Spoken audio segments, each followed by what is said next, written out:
ನಮಸ್ಕಾರ ಸ್ನೇಹಿತರೆ. ಇಂದು ನಾವು ನೋಡೋಣ ಚಿಕ್ಕ ಮಕ್ಕಳು ಮೊಬೈಲ್ ಫೋನ್ ಬಳಸುವಾಗ ಎದುರಿಸಬಹುದಾದ ಆರೋಗ್ಯ ಸಮಸ್ಯೆಗಳು ಯಾವುವು ಅನ್ನೋದನ್ನು. ತಂತ್ರಜ್ಞಾನವನ್ನು ಬಳಸಿಕೊಂಡು ಮಾನವ ಮುಂದುವರಿಯುವ ಬದಲು ಇಂದಿನ ದಿನಗಳಲ್ಲಿ ತಂತ್ರಜ್ಞಾನವೇ ಮಾನವನನ್ನು ಬಳಸಿಕೊಳ್ಳುತ್ತಿದೆ. ಪುಟ್ಟ ಮಗು ಕಣ್ಣರಳಿಸಿ ಜಗದ ಕೌತುಕವನ್ನು ಕಾಣುವ ಬದಲು ಮೊಬೈಲ್ ಫೋನ್ ಲೋಕದ ಬೆರಗುಗಳಲ್ಲಿ ಮುಳುಗಿದೆ. ಗೌತಮ್ ಬುದ್ಧ ಅಂದು ಸಾವಿಲ್ಲದ ಮನೆಯ ಸಾಸಿವೆ ತೆಗೆದುಕೊಂಡು ಬಾ ಎಂದ. ಆದರೆ ಈಗ ಮೊಬೈಲ್ ಫೋನ್ ವ್ಯಸನವಿಲ್ಲದ ಮನೆ ಹುಡುಕಿರಿ ಎನ್ನುವಂತಾಗಿದೆ. ಗಂಭೀರ ಮತ್ತು ಕಳವಳದ ವಿಚಾರವೆಂದರೆ ಮಕ್ಕಳ ಸ್ಕ್ರೀನ್ ಟೈಮ್ ತೀವ್ರವಾಗಿ ಹೆಚ್ಚುತ್ತಿದ್ದು, ಇದರಿಂದ ಅವರ ಮಾನಸಿಕ ಬೆಳವಣಿಗೆ ನಿಧಾನವಾಗುತ್ತಿದೆ. ಅಯ್ಯೋ, ಏನು ಮಾಡೋದು? ಮೊಬೈಲ್ ಫೋನ್ ಕೊಡದಿದ್ದರೆ ಮಗು ಊಟವೇ ಮಾಡುವುದಿಲ್ಲ. ಅದು ಊಟ ಮಾಡಿದರೆ ಸಾಕೆಂದು ಮೊಬೈಲ್ ಫೋನಿನಲ್ಲಿ ಹಾಕಿಕೊಡುತ್ತೇನೆ. ಏನು ಮಾಡಿದರೂ ಮಗು ಅಳು ನಿಲ್ಲಿಸುವುದಿಲ್ಲ. ಮೊಬೈಲ್ ಫೋನಿನಲ್ಲಿ ವಿಡಿಯೋ ಹಾಕಿಕೊಟ್ಟರೆ ಅಳು ನಿಲ್ಲಿಸಿ ಒಂದಿಷ್ಟು ಹೊತ್ತು ಸುಮ್ಮನಿರುತ್ತದೆ. ಇಡೀ ದಿನ ಮಗುವನ್ನು ಎತ್ತಿಕೊಂಡು ಓಡಾಡಲು ಸಾಧ್ಯವೇ? ಮನೆಗೆಲಸ ಮಾಡುವರಾರು? ಅದಕ್ಕೆ ನನ್ನ ಕೆಲಸವೆಲ್ಲ ಮುಗಿಯುವವರೆಗೂ ಮಗುವಿಗೆ ಮೊಬೈಲ್ ಫೋನ್ ಕೊಟ್ಟು ಕೂರಿಸುತ್ತೇನೆ. ಹೀಗೆ ತಾಯಂದಿರ ಅಥವಾ ಪಾಲಕರ ಸಮರ್ಥನೆ ಕೇಳೇ ಇರುತ್ತೀರಿ. ಮೇಲಿನ ಸಾಲುಗಳನ್ನು ಹೇಳುವಾಗ ಎಷ್ಟೋ ಜನರು ಇದು ನಮ್ಮ ಮನೆಯ ಕಥೆಯೇ ಅಂತ ಭಾವಿಸುತ್ತೀರಿ. ಮತ್ತೊಂದೆಡೆ ಮಗುವನ್ನು ಸೇರಿಸಿದ ಬಳಿಕ ಆನ್ಲೈನ್ ಕ್ಲಾಸ್, ಅಸೈನ್ಮೆಂಟ್, ಹೋಮ್ವರ್ಕ್ ಹೀಗೆ ಶಾಲೆಯವರೇ ನೀಡುವ ದಂಡಿ ಕೆಲಸಗಳಿಗೆ ಡಿಜಿಟಲ್ ಸಾಧನಗಳು ಬೇಕೇ ಬೇಕು. ಪಾಲಕರು ಮತ್ತು ಮಕ್ಕಳು ಗಂಟೆಗಟ್ಟಲೆ ಮೊಬೈಲ್ ಫೋನ್, ಲ್ಯಾಪ್ಟಾಪ್ ಅಥವಾ ಕಂಪ್ಯೂಟರ್ ಪರದೆಯ ಮುಂದೆ ಕಳೆಯುವುದು ಅನಿವಾರ್ಯ. ಹೀಗೆ ಕಾರಣಗಳು ಏನೇ ಇರಲಿ, ಮಕ್ಕಳ ಸ್ಕ್ರೀನ್ ಟೈಮ್ ಅವಧಿ ಗಣನೀಯವಾಗಿ ಹೆಚ್ಚುತ್ತಿದ್ದು ಹಲವು ಆಯಾಮದ ಸಮಸ್ಯೆಗಳನ್ನು ತಂದೊಡ್ಡಿದೆ. ಭಾರತದ 5 ವರ್ಷದೊಳಗಿನ ಮಕ್ಕಳ ಪ್ರತಿನಿತ್ಯ ಸ್ಕ್ರೀನ್ ಟೈಮ್ ಸರಾಸರಿ 2.2 ಗಂಟೆ ಎಂದು ರಾಯ್ಪುರ್ ಏಮ್ಸ್ನ ಇತ್ತೀಚಿನ ಅಧ್ಯಯನ ವರದಿ ತಿಳಿಸಿದೆ.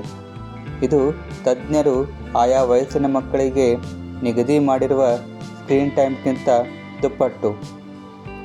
2 ವರ್ಷದವರೆಗಿನ ಮಕ್ಕಳು ಕೂಡ ದಿನಕ್ಕೆ ಸರಾಸರಿ 1.2 ಗಂಟೆ ಮೊಬೈಲ್ ಫೋನಿನಲ್ಲೇ ಕಳೆಯುತ್ತಿದ್ದಾರಂತೆ.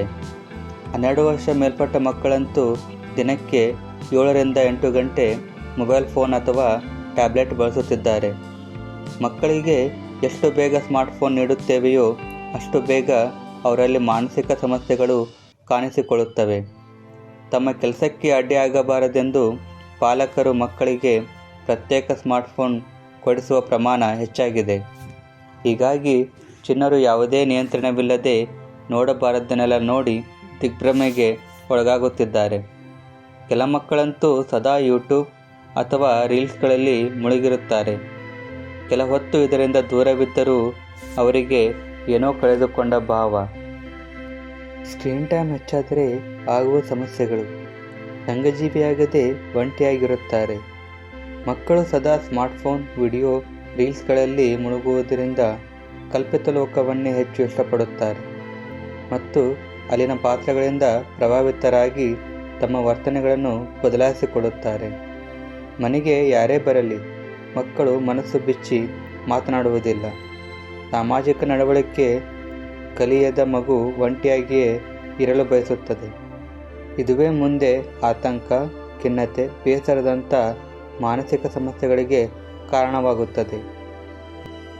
ನಿದ್ರಾ ಸಮಸ್ಯೆ: ಸ್ಕ್ರೀನ್ ಟೈಮ್ ಹೆಚ್ಚು ಇರುವ ಮಕ್ಕಳು ನಿದ್ದೆಯ ಸಮಸ್ಯೆಯಿಂದ ಬಳಲುತ್ತಿದ್ದು ಲವಲವಿಕೆಯೇ ಇಲ್ಲದಂತಾಗಿದ್ದಾರೆ. ಆರೋಗ್ಯ ಸಮಸ್ಯೆ: ಕಣ್ಣಿನ ಸಂಬಂಧಿ ಸಮಸ್ಯೆಗಳಂತೂ ತೀವ್ರವಾಗಿದ್ದು ತಲೆನೋವು, ಆಯಾಸ, ಬಳಲುವಿಕೆಯ ಸಮಸ್ಯೆಗಳು ಕಾಣಿಸಿಕೊಳ್ಳುತ್ತಿವೆ. ದೈಹಿಕ ಚಟುವಟಿಕೆ ಕಡಿಮೆ ಆಗುತ್ತದೆ. ದೈಹಿಕ ಚಟುವಟಿಕೆ ಕಡಿಮೆಯಾಗುವುದರಿಂದ ಸ್ಥೂಲಕಾಯ ಸಮಸ್ಯೆ ಕಾಣಿಸಿಕೊಳ್ಳುತ್ತದೆ. ಸ್ಕ್ರೀನ್ ಟೈಮ್ ತಗ್ಗಿಸಲು ಪರಿಹಾರೋಪಾಯಗಳು: ಮನವರಿಕೆ: ಡಿಜಿಟಲ್ ಪರದೆಯನ್ನು ಹೆಚ್ಚು ಹೊತ್ತು ನೋಡುವುದರಿಂದ ಅಪಾಯ ಮತ್ತು ಹಾನಿಗಳ ಬಗ್ಗೆ ಮಕ್ಕಳಿಗೆ ಮನವರಿಕೆ ಮಾಡಬೇಕು. ಇತರ ಚಟುವಟಿಕೆ: ಸೃಜನಾತ್ಮಕ ಮತ್ತು ಜ್ಞಾನ ಸಂಬಂಧಿತ ಚಟುವಟಿಕೆಗಳಿಗೆ ಸಮಯ ನಿಗದಿ ಮಾಡಿ ಮಕ್ಕಳು ಅದರಲ್ಲಿ ಆಸಕ್ತಿಯಿಂದ ತೊಡಗಿಸಿಕೊಳ್ಳುವಂತೆ ಮಾಡಿದರೆ ಕ್ರಮೇಣ ಡಿಜಿಟಲ್ ಸಾಧನಗಳಲ್ಲಿ ಕಳೆಯುವ ಸಮಯ ಕಡಿಮೆಯಾಗುತ್ತದೆ. ಡಿಜಿಟಲ್ ಉಪವಾಸ. ಉದರದ ಆರೋಗ್ಯಕ್ಕೆ ಉಪವಾಸ ಮಾಡುವಂತೆ ಮಾನಸಿಕ ಆರೋಗ್ಯಕ್ಕಾಗಿ ಡಿಜಿಟಲ್ ಉಪವಾಸವನ್ನು ಆಗಾಗ ಕೈಗೊಳ್ಳಬೇಕು. ಅಂದರೆ ಯಾವುದೇ ಎಲೆಕ್ಟ್ರಾನಿಕ್ ಸಾಧನ ಬಳಸದೆ ಇಡೀ ದಿನ ಕಳೆಯಲು ಸಂಕಲ್ಪಿಸಬೇಕು. ಇದರಿಂದ ಸ್ಕ್ರೀನ್ ಟೈಮ್ ತಗ್ಗಿಸಬಹುದು. ಡಾಕ್ಟರ್ CR ಚಂದ್ರಶೇಖರ್, ಖ್ಯಾತ ಮನೋಶಾಸ್ತ್ರಜ್ಞರು ಹೇಳಿದ್ದಾರೆ, ಮಕ್ಕಳಿಗೆ ಸ್ಮಾರ್ಟ್ಫೋನ್ ನೀಡಿ ಕೂರಿಸಿದರೆ ಅವರು ಅದರಲ್ಲೇ ಮಗ್ನರಾಗುತ್ತಾರೆ. ಮಕ್ಕಳಿಗೆ ಅವರ ಬಾಲ್ಯವನ್ನು ಅನುಭವಿಸಲು ಬಿಡಿ. ಮಕ್ಕಳು ಚೆನ್ನಾಗಿ ಆಟವಾಡಲಿ. ಹೊಸ ಹೊಸ ಸೃಜನಾತ್ಮಕ ಚಟುವಟಿಕೆಗಳಲ್ಲಿ ತೊಡಗಲು ಪಾಲಕರು ಮತ್ತು ಶಿಕ್ಷಕರು ಪ್ರೇರೇಪಿಸಬೇಕು. ನಿಸರ್ಗವನ್ನು, ಪ್ರಾಣಿ ಪಕ್ಷಿಗಳನ್ನು ವಾಸ್ತವವಾಗಿ ತೋರಿಸಿ, ಮೊಬೈಲ್ ಫೋನಿನಲ್ಲಿ ಅಲ್ಲ. ಕಾಲ್ಪನಿಕ ಪ್ರಪಂಚದಿಂದ ಹೊರತಂದು ಪ್ರಕೃತಿಯೊಡನೆ ಮಕ್ಕಳು ಬೆರೆತರೆ ಸಹಕ ವಿಕಾಸ. ಡಿಜಿಟಲ್ ಸಾಧನಗಳಲ್ಲೇ ಮುಳುಗಿದರೆ ಹಿಂಸೆ, ದ್ವೇಷ, ಅಸೂಯೆಯಂಥ ಅವಗುಣಗಳಿಂದ ಮಕ್ಕಳ ಮಾನಸಿಕ ಆರೋಗ್ಯದ ಮೇಲೆ ವ್ಯತಿರಿಕ್ತ ಪರಿಣಾಮವಾಗುತ್ತದೆ. ಈ ಸಮಸ್ಯೆ ತೀವ್ರವಾಗಿದೆ ಎಂಬುದೇನೋ ನಿಜ, ಆದರೆ ಬದಲಾವಣೆ ಮನೆಗಳಿಂದಲೇ ಆರಂಭವಾಗಲಿ.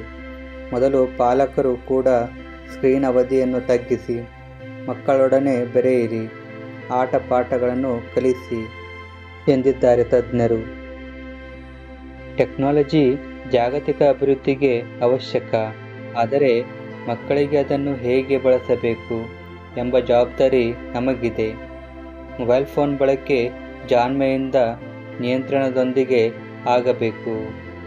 ಈ ಮಾಹಿತಿ ನಿಮಗೆ ಇಷ್ಟವಾಗಿದ್ದರೆ ಲೈಕ್ ಮಾಡಿ, ಶೇರ್ ಮಾಡಿ ಮತ್ತು ನಿಮ್ಮ ಅಭಿಪ್ರಾಯಗಳನ್ನು ಕಮೆಂಟ್ನಲ್ಲಿ ತಿಳಿಸಿ. ಮತ್ತೆ ಮುಂದಿನ ವಿಡಿಯೋದಲ್ಲಿ ಭೇಟಿಯಾಗೋಣ. ಅಲ್ಲಿಯವರೆಗೂ ನಮಸ್ಕಾರ.